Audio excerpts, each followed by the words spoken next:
ሰላም ጤና ይስጥልኝ እንደምን ሰንብታችኋል? ዛሬ ታሪኩን ይዤላችሁ የቀረብኩት ሰው ዊሊያም ዊልበርፎርስ ይሰኛል። አስከፊውን አትላንቲክ አቋራጩን የባሪያ ንግድ ለማስቆም ግንባር ቀደም ሚና የተጫወተው ዊሊያም ዊልበርፎርስ በሌሎች በርካታ በጎ ተግባራቱም ይታወሳል። የዊሊያም ዊልበርፎርስን ታሪክ ያገኘሁት ተምሳሌቶቹ የታሪክን አቅጣጫ ያስቀየሩና ዓለምን የቀደሙ እውነተኛ ጀግኖች ከተሰኘው የአዲስ አሰፋ መጽሐፍ ውስጥ ነው። አዲስ አሰፋን እያመሰገንኩ እነሆ የዊሊያም ዊልበርፎርስ ታሪክ። መዘዙ ምንም ቢሆን ከአሁን ሰዓት ጀምሮ የባሪያ ንግድን መወገድ እስካይ ድረስ ላላርፍ ቆርጫለሁ። ዊሊያም ዊልበርፎርስ ከ1759 እስከ 1833። በአንድ የ1787 ምሽት ወጣቱ የእንግሊዝ የፓርላማ አባል በሻማ ብርሃን ወረቀቶችን ያገላብጣል። ይህ ሰው አብዛኛዎቹ እንግሊዛውያን አስፈላጊ ነው ብለው የሚያስቡትንና ቢቋረጥ ኢኮኖሚያችንን ይጎዳል ብለው የሚያምኑበትን የባሪያ ንግድ ለማቆም ሐሳብ ለማቅረብ የሚዘጋጀው ዊሊያም ዊልበርፎርስ ነበር። የባሪያ ንግዱን የተሳሳተና ሰይጣናዊ አድርገው የሚያዩት እጅግ ጥቂቶች ነበሩ። ዊልበርፎርስ በቅድሚያ በዌስት ኢንዲስ የሚገኙ ባሪያዎችን ሁኔታ አጥንቶ መጥፎ ሆኖ አገኘው። ሁኔታው አፍሪካ ላይ የሚያደርሰውን ጉዳት ይልቁንም ጎስቋሎቹ ወንዶች፣ ሴቶችና ሕፃናት በመርከቡ ጉዞ ላይ የሚደርስባቸውን አሰቃቂ ሁኔታ ሲያስተውል ልቡ ደማ። በየዓመቱ አትላንቲክ ውቅያኖስን በመርከብ ሲያቋርጡ በመቶዎች የሚቆጠሩ ባሪያዎች ሕይወታቸው ያልፋል። ቆየት ብሎ ለእንግሊዝ ፓርላማ ባደረገው ንግግር ዊልበርፎርስ ይህንን ሁኔታ እጅግ ዘግናኝ፣ እጅግ አስከፊ ሲል ገልጾት ነበር። የባሪያ ንግዱ አሰቃቂነት ሙሉ ለሙሉ ካልተወገደ በቀር ሊሻሻል የማይችል ሆኖ ስለታየኝ ይህንኑ ተግባራዊ ለማድረግ ያለማንገራገር ወሰንኩ። መዘዙ ምንም ቢሆን ከአሁን ሰዓት ጀምሮ የባሪያ ንግድን መወገድ እስካይ ድረስ ላላርፍ ቆርጫለሁ ብሎ ነበር። ከጥቂት ወራት በኋላ እሁድ ጥቅምት 28 ቀን 1787 በዕለት ማስታወሻው ላይ የሚከተለውን ዝነኛ አባባሉን አስፍሯል። ሁሉን ቻዩ እግዚአብሔር ሁለት ታላላቅ ዓላማዎችን በፊት ያስቀምጧል። እነርሱም የባሪያ ንግድ መወገድና የሞራል ተሐድሶ ናቸው። ዊልበርፎርስ የመጀመሪያውን ዓላማውን ካሳካና ረዥም ትግል ካደረገ በኋላ ሁለተኛውንም ሊያሳካ ችሏል። ዊሊያም ዊልበርፎርስ መልኩም ማያምርና በጣም ረዥም አፍንጫ ያለው ደቃቃ ሰው ነበር። ሆኖም የሚስብ ፈገግታ የታደለና ብዙ የሚስቅ ፈጣን አእምሮ የነበረው ማራኪ ሰው ነበር። ድምፁ መቼ በተናገረና በሰማሁት የሚባልለት አይነት ነበር። ውስጡ ስር የሰደደ ቁጭት ቢኖርም እንኳ ጎልቶ የሚታየው ብሩህ መንፈሱ ይሸፍነዋል። በእርሱ ዘመን የኖረው ባለቅኔው ሮበርት ሳውዚ ሲጽፍ በእያንዳንዱ እንቅስቃሴ ውስጥ አንዳች አስደናቂነት ይታይበታል። በድምፅ ውስጥ ጣፋጭነት፣ በሐሳቦቹ በቃላቱና በድርጊቶች ውስጥ ደግሞ ደማቅነት አለ። እንደዚህ ላለ ደስተኛና የተባረከ ተፈጥሮ ላለው ሰው ከፍቅርና አድናቆት ሌላ ምን ምላሽ መስጠት ይቻላል ይላል። ዊልበርፎርስ የተለየ የክርክር ችሎታ ያለው ተናጋሪ ነበር። የወቅቱ የእንግሊዝ ጠቅላይ ሚኒስትር ዊሊያም ፒት ከማውቃቸው ሰዎች ሁሉ በተፈጥሮ የላቀ ንግግር ችሎታ የታደለ ሲል ገልጾታል። እንደውም አንድ ጊዜ ፒት ዊልበርፎርስ በሌለበት ስብሰባውን ከማካሄድ ይልቅ እርሱን እንዲገኝ ለመጠበቅ ሲል የፓርላማ ስብሰባው በ10 ቀን እንዲራዘም አድርጓል። አንድ ጋዜጠኛ የዊልበርፎርስ ንግግር እጅግ ልዩ የሆነና ዜማ ያለው ከመሆኑ የተነሳ ምንም አይነት ንግግር የማይጠማቸው ጆሮዎች እንኳ በጉጉትና በደስታ ይሰሙታል ሲል ጽፏል። ዊሊያም ዊልበርፎርስ የተወለደው በ1759 ከናፖሊዮን ቦናፓርትና ከዌሊንግተኑ መስፍን መወለድ 10 ዓመት ቀድሞ ነበር። አባቱ ኸል በተሰኘች ከተማ የታወቀ ነጋዴ የነበረ ሲሆን ይህም የመኳንንትና መሬት ከበርቴዎች ዘመን በሚባልና ነጋዴ መሆን የሚያስንቅ በነበረበት ጊዜ ከነጋዴ ቤተሰብ የተገኘው ዊልበርፎርስ በፖለቲካ ያገኘውን ስኬት አስገራሚ አድርገዋል። የዊልበርፎርስ አባት በሕፃንነቱ በመሞቱ እናቱ ልጅ የሌላቸው የባሏ ወንድምና ባለቤቱ ዊሊያምና ሃና ዊልበርፎርስ ረዘም ላለ ጊዜ ከእነርሱ ጋር እንዲቆይ ሕፃኑን ዊሊያምን ሲወስዱት ተደስታ ነበር። እነዚህ የዊልበርፎርስ ዘመዶች የታወቁ የወንጌል አማኞች የመጀመሪያው ታላቁ መንቃት ወይም ግሬት አዌክኒንግ መሪ ጆርጅ ዊትፊልድና የጆን ኒውተን ወዳጆች ነበሩ። የሜቶዲስት አማኙ ጆን ኒውተን አሜዚንግ ግሬስ በሚለው መዝሙር ደራሲነቱ ይታወቃል። ኒውተን የባሪያ ነጋዴ ነበርና ሕይወቱ ቀስ በቀስ የተለወጠ ሰው ሲሆን ለትንሹ ዊሊያም የኢየሱስ ስም እንዴት ድንቅ እንደሆነ ይነግረው ነበር። ይሁን እንጂ ልጄ ሜቶዲስት ይሆናል ብላ የፈራችው የዊሊያም እናት መልሳ ወሰደችው። ከጊዜ በኋላ ዊልበርፎርስ ከኬምብሪጅ ተመርቆ ወጣት የፓርላማ አባል ሲሆን ኒውተን በአዘኔታ ዊልበርፎርስ ከተለመደው ከፍ ያለ ሞራላዊ አመለካከት ከመያዙ ሌላ ከእምነቱ የቀረ ነገር ያለ አይመስልም ሲል ተናግሯል። ዊልበርፎርስ የህል ተወካይ ሆኖ በ21 ዓመቱ ፓርላማ ገባ። በመቀጠል በእንግሊዝ ታሪክ ወጣቱ ጠቅላይ ሚኒስትር የሆነው የቅርብ ወዳጁ ዊሊያም ፒት የፖለቲካ ቀውስ ውስጥ በነበረበት ጊዜ ዊልበርፎርስ የአእምሮ ብስለቱን በመጠቀም ጠቃሚ የሆነውን የዮርክሻየር መቀመጫ አሸነፈ። ይህ ለፒት ትልቅ ጥቅም የነበረው ሲሆን ዊልበርፎርስንም በፖለቲካ ውስጥ ኃያልና አስፈላጊ ሰው እንዲሆን አስችሎታል። ከዚህም በመነሳት ብዙዎች አንድ ቀን ጠቅላይ ሚኒስትር ይሆናል ብለው የሚጠብቁ ነበር። በ20ዎቹ ዕድሜው መጀመሪያ የጎላና ወሳኝ ስልጣን ላይ የደረሰው ዊልበርፎርስ የምክር ቤቱን ሚስጥሮች የሚያውቅና ለጠቅላይ ሚኒስትሩም ከሁሉም የቀረበ ጓደኛ የነበረ ሲሆን የወደፊት ሕይወቱም ብሩህና በተስፋ የተሞላ ሆኖ ነበር።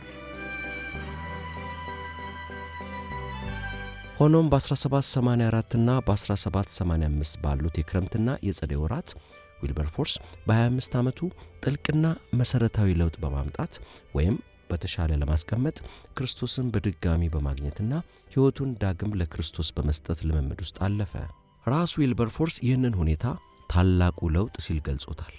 ይህ ለውጥ የተከሰተው የዊልበርፎርስ የቀድሞ የትምህርት ቤት ኃላፊና በወቅቱ በኬምብሪጅ የተከበረ አዋቂ ሰው የነበረውን አይዛክ ሚልነርን ወደ ደቡብ ፈረንሳይ አብሮት በሰረገላ እንዲጓዝ በጋበዘው ጊዜ ነበር። በመንገድ ላይ ሳሉ ሚልነር የወንጌል አማኝ መሆኑን ያላወቀው ዊልበርፎርስ የወንጌል አማኞችን ያለ ምሕረት ያላግጥባቸው ገባ። ሆኖም ቀጥለው በተነጋገሩት የተነሳ ዊልበርፎርስ በጉዳዩ ላይ እንዲያስብበት ሆነ። ወደ እንግሊዝ ሲመለስ ነፍሱ የተናወጠችው ዊልበርፎርስ ክርስቶስ እንደሚያስፈልገው በሚገባ ቢረዳም የፖለቲካ ግለቱንና ግዴለሽ ማኅበራዊ ሕይወቱን መተው አልፈለገም። በዚህ የጭንቀቱ ሰዓት ፊቱን ወደ ጆን ኒውተን መለሰ። ኒውተን ዊልበርፎርስን ወደ ሰላም መራው። የዚህኑ ያክልም አስፈላጊ በሆነ መልኩም ለቤተ ክርስቲያን ብሎ ፖለቲካውን እርግፍ አድርጎ እንዳይተውም አደረገው።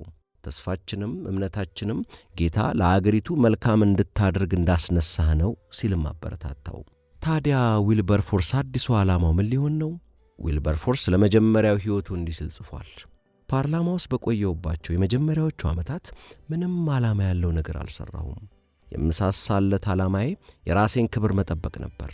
ሆኖም እግዚአብሔር በፓርላማ አባልነቱ ተጠቅሞ የተጨቆኑትን ነፃ እንዲያወጣ እንደጠራው ሲያምን ይህ ለመጨረሻ ጊዜ ተቀየረ። ሕይወቱ ከተለወጠ ከጥቂት ጊዜ በኋላ ዊልበርፎርስ ለባሪያ ንግድ መወገድ እንዲታገል ሐሳብ ይቀርብለታል። ዊልበርፎርስ ወደ ትግሉ የገባው በአንድ የግንቦት 1787 ቀን እርሱና ወዳጁ ጠቅላይ ሚኒስትር ፒት ከዛፍ ስር ተቀምጠው ሳለ ፒት ዊልበርፎርስ በባሪያ ንግድ ጉዳይ ላይ እንቅስቃሴ ለማድረግ ለምን አታስብም ካለው በኋላ መሆኑን ይናገራል። ሆኖም ዊልበርፎርስ እንቅስቃሴውን እንዲጀምር ያነሳሳው ዋነኛው ሰው የሮያል የባህር ኃይል ባልደረባ የነበረው ካፒቴን ሰር ቻርልስ ሚድልተንና ከያኔ ባለቤቱ ነበሩ። ሚድልተን በምክር ቤት ውስጥ በግልጽ የወንጌል አማኝ ከሆኑ ሁለት አባላት አንዱ የነበረ ሲሆን ይህ ለእንግሊዝ በጣም ጠቃሚ ተደርጎ የሚታየው የባሪያ ንግድ ለመወገድ ዋጋ የሚያስከፍልና ስር ነቀል ፓርላሜንታዊ እርምጃ የሚያስፈልገው እንደሆነ ተረድቶ ነበር።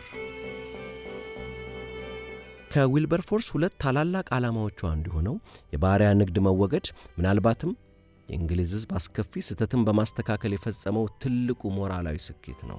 ከ200 ዓመታት በፊት የዓለም ቀንደኛ የባሪያ ንግድ ተዋናይ ለነበረችው እንግሊዝ ይህን አረም የሆነ ልማድ መንቀል በመቶዎች የሚቆጠሩ መርከቦች፣ ሺዎች የሚሆኑ መርከበኞችና በመቶ ሚሊዮኖች የሚቆጠር ፓውንድ ስተርሊንግ ለሚንቀሳቀስበት ዓመታዊ ንግድ የስጋት ምንጭ ነበር።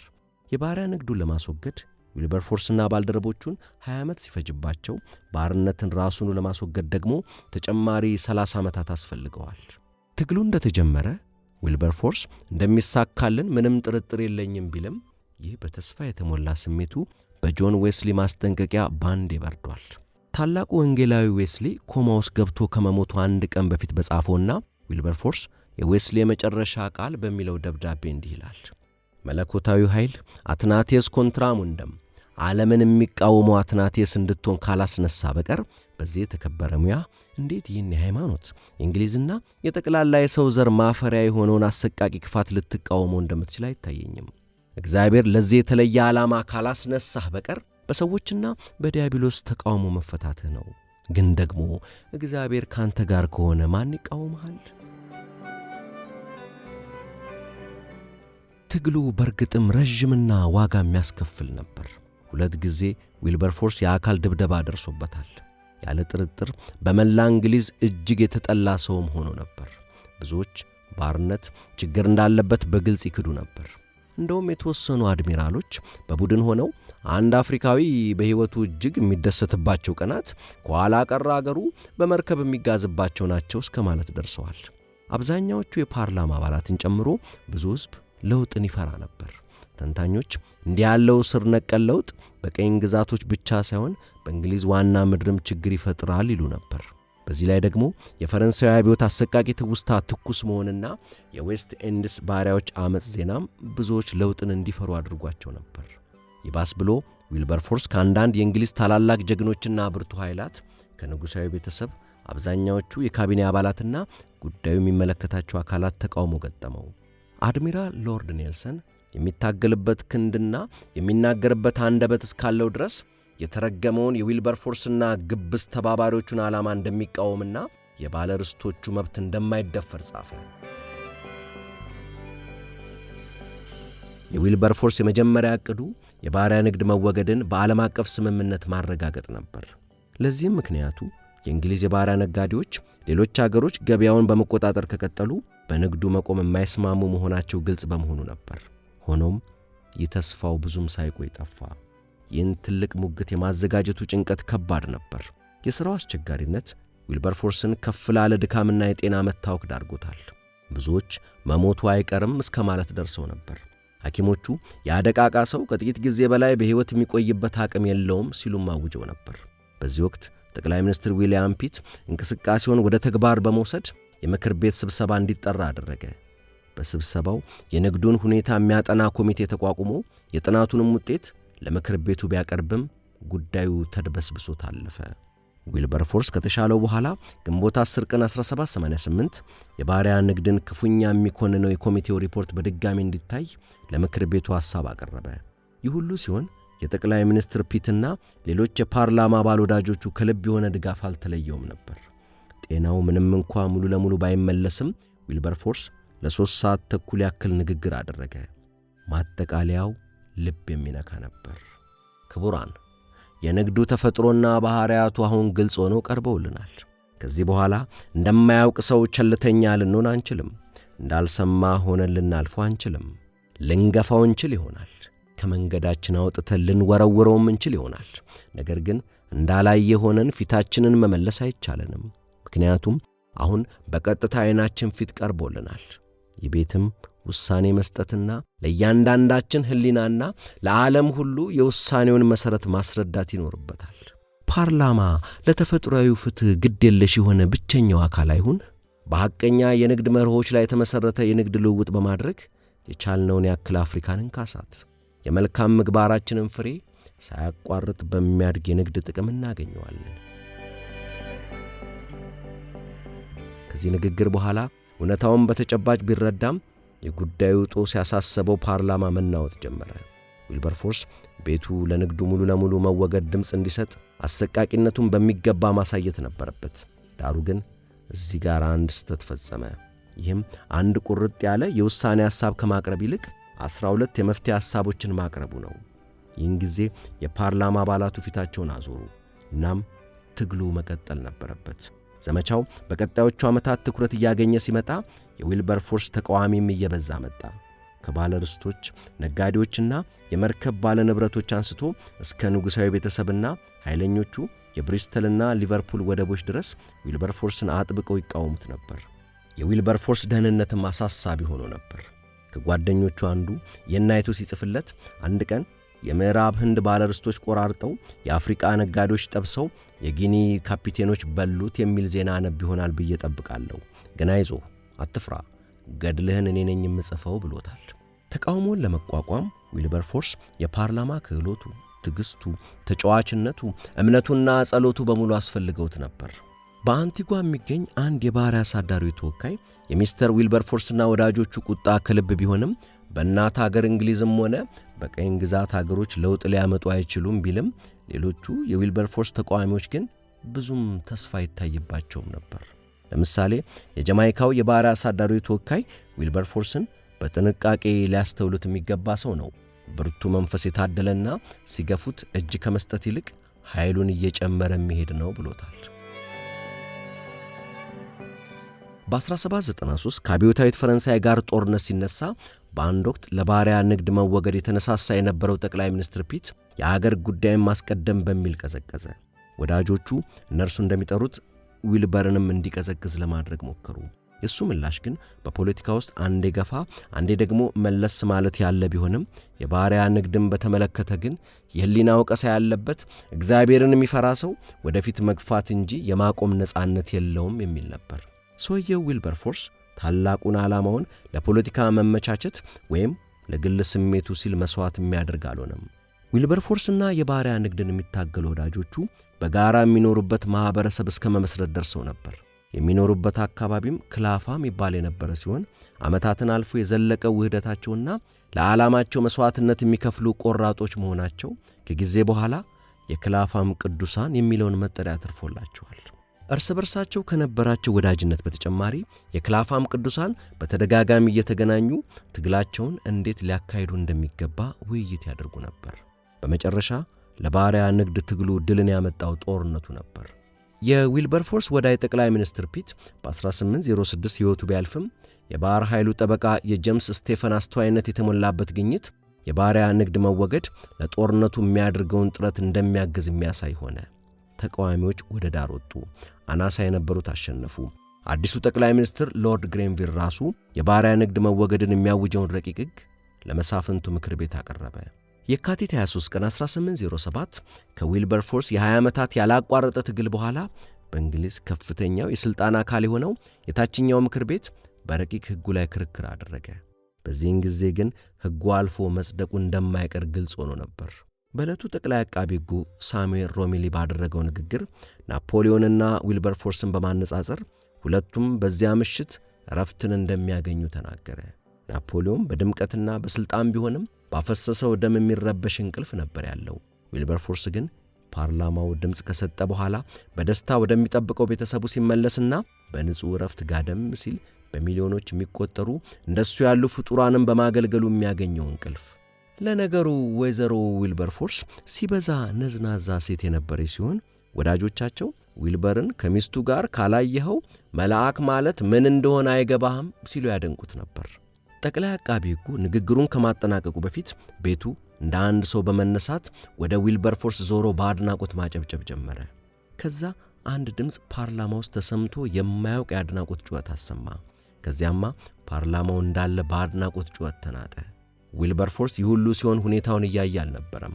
በተቀመጠበት አንገቱን ደፍቶ ፊቱ በእንባ ይታጠብ ነበር። ረቂቅ ሕጉ 283 ለ16 በሆነ ድምፅ ጸደቀ። አሰቃቂው የባሪያ ንግድም አበቃለት። የሞራል ታድሶ። በእውነቱ የባሪያ ንግዱ ይወገድ እንጂ ባርነትን ሙሉ በሙሉ የማስወገዱ ትግል ገና መጀመሩ ነበር። ሆኖም በባሪያ ንግዱ መወገድ ድል ዊልበርፎርስ ከፍተኛ የሞራል ተቀባይነትን አግኝቶ ነበር። ይህንን ተቀባይነቱን ሁለተኛው ታላቅ ዓላማው የሆነውን የሞራል ታድሶን እንግሊዝን እንደ አዲስ የመገንባት ዘመቻውን ለመጀመር ጠቅሞታል። ይህ ከመጀመሪያው ዓላማው ይልቅ አስቸጋሪ ግን የመጀመሪያውን ያክል የማይታወቅ የሆነው እንቅስቃሴው ይበልጥ አትኩሮትን የሚስብና ከግል ስብዕናው ጋርም በይበልጡን የተሳሰረ ነበር። ከ1787 ጀምሮ ከባሪያ ንግድ መወገድ ትግሉ ጋር ጎን ለጎን ሲካሄድ የነበረው ይህ ዘመቻ የተነሳው ከዊልበርፎርስ የልብ ርኅራኄ ነበር። በዘመኑ ብዙ ወንዶችና ሴቶች በስቅላት ይቀጡ ነበር። ሰካራምነትና የከፍተኛ ወንጀሎች ቁጥር መጨመር አርአያ ይሆናሉ ተብለው በሚጠበቁ የህብረተሰብ ክፍሎች ዘንድ ደግሞ በሙስና መዘፈቅና ሃይማኖትን የማጣጣል ልማድ ተንሰራፍቶ ነበር። የዛኔዎቹ ፈርቀዳጆች ደግሞ መኳንንቱና መሳፍንቱ እንጂ የሙዚቃ አቀንቃኞችና የሚዲያ ሰዎች አልነበሩም። የ18ኛ ክፍለ ዘመኗ እንግሊዝ ከፍተኛ የተባለው ስልጣኔ የተገነባው እንግዲህ በባሪያ ንግዱ፣ በብዙሃኑ ድህነት፣ በሕፃናት ጉልበት ብዝበዛና በስልጣን መባለግ ላይ ነበር። ወቅቱ በሞራል የላላ መሆንና ሃይማኖትን በፌዝ ማየት ፋሽን የሆነበት ጊዜ ስለነበር ብዙዎቹ መኳንንት ከሆኑትም በላይ ክፉ ሆነው ለመታየት የሚጣጣሩበት ዘመን ነበር። ይህን ያስተዋለው ዊልበርፎርስ ጥሩነት ፋሽን እንዲሆን በማድረግና በሁሉም የህብረተሰብ መደቦች ሕግ እንዲከበር በማድረግ አገሪቱን ለመለወጥ ቆርጦ ተነሳ። እናም ብልህነት የተሞላበት ዕቅድ አወጣ። የዊልበርፎርስን ዕቅድ ለመረዳት በቅድሚያ የ18ኛ ክፍለ ዘመኗ እንግሊዝ የሥልጣን ተዋረድ የሚከበርባት እንደሆነች መገንዘብ ያስፈልጋል። ስለዚህም መሪዎቹን መለወጥ ኅብረተሰቡን መለወጥ ማለት ነበር። ዊልበርፎርስ አዲስ ንጉሥ በነገሰበት ጊዜ ታማኝነትና መልካምነትን ማበረታታትና የሞራል ዝቅጠትን መከላከል የተሰኘ አዋጅ እንዲታወጅ ቢያደርግ እንቅስቃሴውን ለመጀመር ምቹ አጋጣሚ እንደሚሆን አሰበ። ከዚህ ቀደም እንደዚህ ያሉ አዋጆች በአብዛኛው ለሥርዓት ያክል ብቻ የሚደረጉና ምንም እርባና የሌላቸው ነበሩ። ዊልበርፎርስ ኅብረተሰቡን እንደ አዲስ ለማነሳሳት ወሰነ። ሥራው የእሱ ሆኖ እንዳይታይ በመጠንቀቅ ንጉሥ ጆርጅ ሦስተኛ አዋጁን በሰኔ ወር 1787 እንዲያሳውጁ ለማግባባት ተሳካለት። በመቀጠልም በርካታ ጳጳሶች፣ መሳፍንትና የተከበሩ ሰዎች አዲስ የተመሠረተው የአዋጁ ማኅበር ውስጥ እንዲገቡና ለዓላማው መሳካት እንዲጥሩ ማሳመን ቻለ። ይህ ሁሉ ከዮርክሻየር የመጣው ወጣት የፓርላማ አባል እጅ እንዳለበት ከጥቂቶቹ በስተቀር የሚያውቅ አልነበረም። እናም ለኅብረተሰቡ ፈርቀዳይ ተደርገው የሚታዩትን ሰዎች ጠንካራ የሆነ ማኅበራዊ ንቃትና ድሆችን የመርዳት ጉጉት እንዲያድርባቸው ማድረግ ጀመረ። እዚህ ላይ አስገራሚው ነገር ዘመቻው ሃይማኖታዊ የሚባል አይነት አለመሆኑ ነው። ዊልበርፎርስ ልማድ ተደርጎ የሚታየውን ሃይማኖታዊ ሞራል ለማስፈን ፈጽሞ አልሞከረም። እንደውም አንዳንዶቹ ድጋፍ የሰጡት የተከበሩ የሚባሉ ሰዎች ሲበዛ ጸረ ሃይማኖተኞች ነበሩ። ሆኖም ግን ዊልበርፎርስ የአንዲት አገር ዕጣ ፈንታ ከልባቸው በተሰጡ የክርስቶስ ተከታዮች የሚለወጠውን ያክል ምንም ሊያሳምረው እንደማይችልና ክርስቶስን አምኖ መለወጥ ለአንድ ሰው እጅግ አስፈላጊ ሃይማኖታዊ ብቻ ሳይሆን ፖለቲካዊም እርምጃ ነው ብሎ ያምን ነበር። ይሁን እንጂ ዊልበርፎርስ ይህን እንቅስቃሴ ሲጀምር ሕያው እምነት ከፋሽን ውጪ ተደርጎ የሚታይበት ጊዜ ነበር፣ በተለይም በከፍተኛው መደብ አባላት ዘንድ። ጆን ዌስሊ መሳፍንትና መኳንንቱን እምብዛም አልነካቸውም ነበር። ጆርጅ ዊትፊልድ መሳፍንትና መኳንንቱ ዘንድ የወንጌል እንቅስቃሴ ቢያደርግም ጎልቶ የሚታይ ተጽዕኖ አላሳደረም። የዊልበርፎርስ ወዳጅና የንቅናቄው ተሳታፊ የነበረችው ሃና ሞር ስትጽፍ ሀብታሞቹ በሙስና ተዘፍቀው ሳለ ድሃውን ለመለወጥ መሞከር ምንጩ የተበከለ ወራጅ ውሃን መዓዛውን ለመቀየር እንደመጣር ነው ብላለች። ዊልበርፎርስ ራሱ ስለሚገኝበት መደብ ሲጽፍ እምነት የደካማ ሕሊናና ጠባብ አመለካከት ውጤት ተደርጎ የሚታይበት መሆኑን ተናግሯል። ዊልበርፎርስ ይህንንም ለመለወጥ ተነሳ። በጣም ረዥም ርዕስ ያለው መጽሐፍም ጻፈ። የመጽሐፉ ባጭሩ ተግባራዊ እይታ ፕራክቲካል ቪው ተብሎ ይጠራል። ተግባራዊ እይታ ከፍተኛ ሽያጭ ሊያስመዘግብ ችሏል። ዊልበርፎርስ በመጽሐፉ በራት ግብዣዎች ላይ የንግግር ልውውጦችን የበለጠ ጥልቀት ወዳላቸው አቅጣጫዎች ለመምራት የሚያስችሉ ሐረጎችን ማካተቱ ለዚህ ሳይጠቅመው አልቀረም።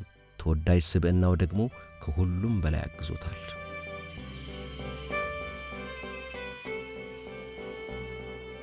ወዳጆቹና የክርስቶስ ተከታዮች በዊልበርፎርስ አመራር ዙሪያ ይሰባሰቡ ጀመር።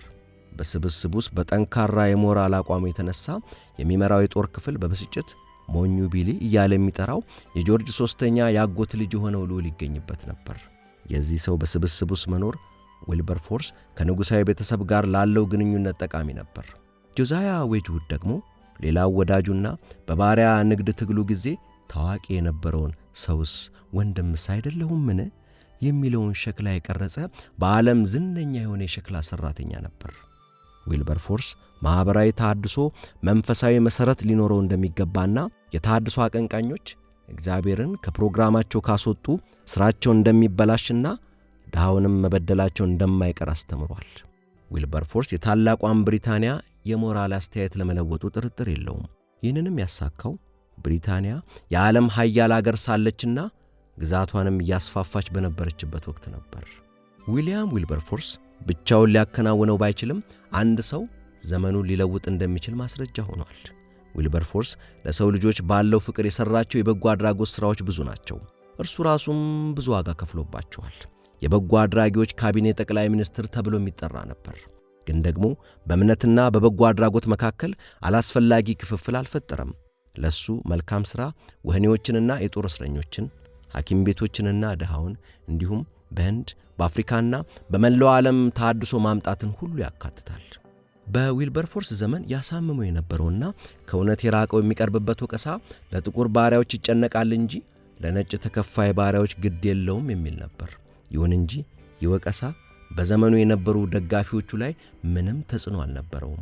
ዊልበርፎርስ ችግሩ ስላለ ለማንኛውም የሰው ዘር ግድ የሚለው እንደሆነ ማንም የሚያውቀው ነገር ነበር። ዊልበርፎርስ ለእንስሳትም ከፍተኛ ፍቅር የነበረውና በእንስሳት ላይ የሚደርሱ የጭካኔ ተግባራትን ለመከላከል የተቋቋመውን ማኅበር ከመሠረቱት አንዱ ነበር። እንደውም አንዴ ዊልበርፎርስ ከልጅ ልጁ ጋር በእግሩ እየተንሸራሸረ ሳለ ጋር የሚጎትት ፈረስ ድንጋይ ተጭኖ ኮረብታውን ለመውጣት ሲታገልና ባለቤቱ በጅራፍ ደጋግሞ ሲገርፈው ያያል። ዊልበርፎርስ ሰውየውን ተው ብሎ ለማነጋገር ሲሞክር ሰውየው መሳደብና በማያገባ አትግባ አይነት ንግግር ይጀምራል። ከዛም በድንገት ባለጋሪው ቆም ብሎ ካስተዋለው በኋላ እንዴ ሚስተር ዊልበርፎርስ ኖት እንዴ? እንግዲያው ሁለተኛ ፈረሴ ላይ ዱላም ይባል አላሳርፍም ሲል መልሶለታል።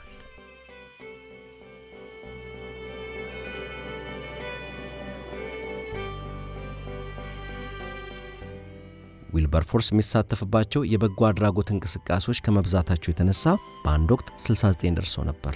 ግን ሁሌም እንደ ባሪያዎች ጩኸት የሚረብሸው የለም። የመጨረሻ ግቡ የባሪያዎች ሙሉ ለሙሉ ነፃ መሆንን ማየት ነበር።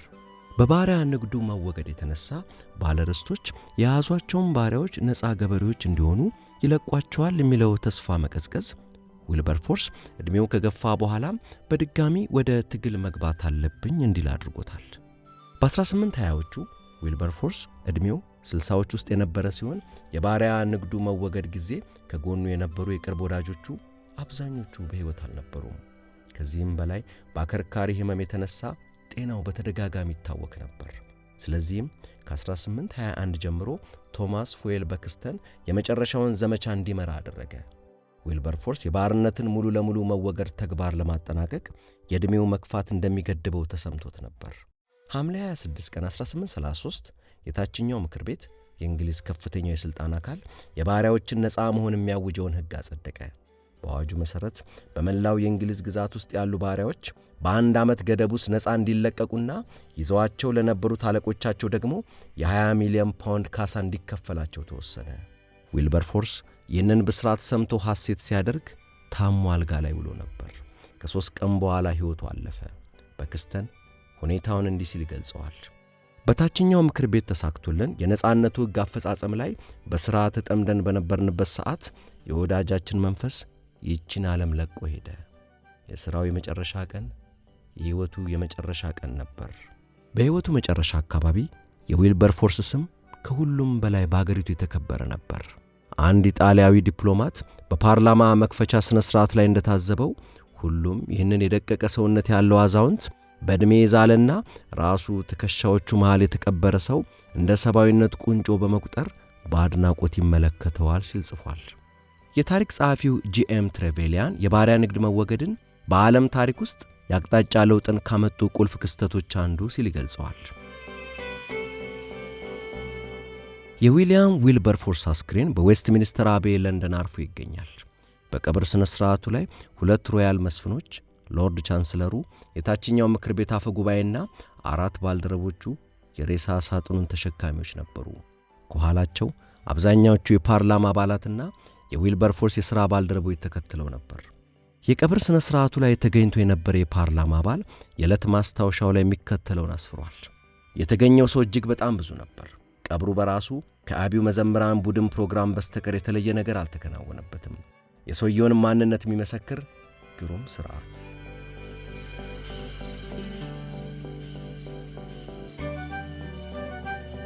ውድ የቻናሌ ተከታታዮች የሰማችሁትን እንደወደዳችሁ ተስፋ አድርጋለሁ።